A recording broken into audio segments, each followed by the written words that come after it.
When last we left our intrepid adventurers, the party was exploring an underground series of tunnels and found a functioning planar gate. It seems that someone has been gating in Sheesh and having them dig at a vault that is warded against evil. The party marches through the night. They arrive back at the village and in the morning brief the elders on what they found. The village is run by a circle of wise women. They thank the party and ask them to make a more detailed investigation. Estryella tells them that they can't. They need to return to Sylvia's Rest and tell the Jackenna what they found, and they also have personal business they need to attend to. The next morning, the party heads back on the road to Sylvia's Rest. On their way back to Sylvia's Rest, the party encounters a troop of Southern Deseradan soldiers. They introduce themselves as the 20th Deseradan Alt on their way to the town of Mountainvale, the city the characters were just in. They are commanded by a dour old soldier named Brian Bitter. The group introduces themselves, and when they do, Bitter takes Serrif aside and tells him he has a message for him. The message is in the form of a speaker, which is a person who takes on the traits and mannerisms of a person giving the message. They decide to make camp where they are, and the speaker comes into the tent. He's a young, plain-looking person.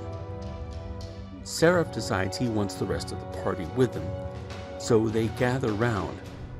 The young man breathes deeply as he begins the transformation. Before the character's eyes, he takes on the countenance of Jackenna Jun. He looks around and remarks in Jun's voice how strange this feels, that he is back in Sylvia's Rest, but he's also here.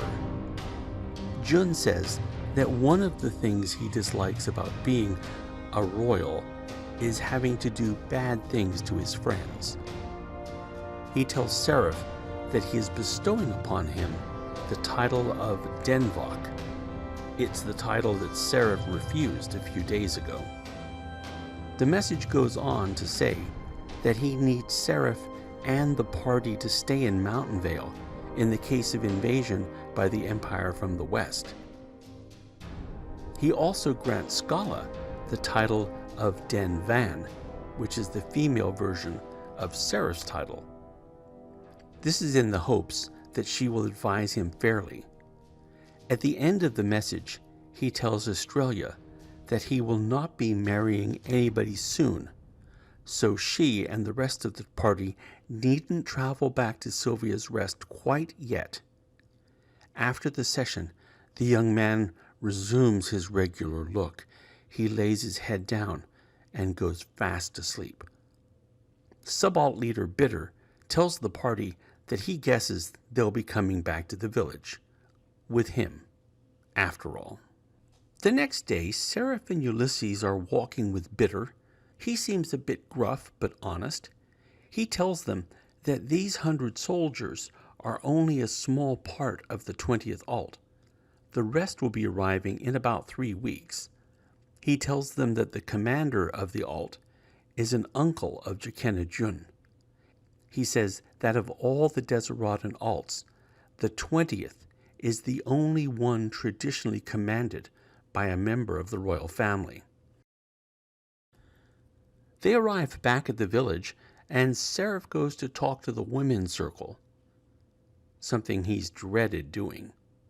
He explains what Jun told him about Mountainvale coming over to the Southern Deseradans. They accuse him of coming in with armed men and trying to take over the village. Johanna interrupts and reminds the elders that Serrif and his people rescued many of their friends and family and doesn't believe that the Southern Deseradans mean the village any harm. The council seems unsure. Finally, one of the women brings the whole thing to a head. She says, "If you're not here to conquer us, then if we ask you to leave, you will then." Serrif says that they would. The council then asks Serrif and the soldiers to leave. Serrif realizes he's been bested, and as they're walking back to their tents, the party members are distraught. Akai shakes her head and says that now what are they going to do? Serrif asks Estryella what her counsel is, since maybe she's seen her father deal with something like this. She says that she never saw anything quite like this. When they get back to the camp, they tell Bitter that the alt has to pull out. He listens to the story and nods. He says he knows how to make villagers change their minds. He runs off and grabs a band of men and heads towards the council house. Finn is shocked, asking if he thinks Bitter's going to hurt those people. Estryella mentions that she did hear a legend that her father once impaled enemy soldiers in order to get the other side to bargain with him. Serrif is shocked, realizing what he may have just triggered.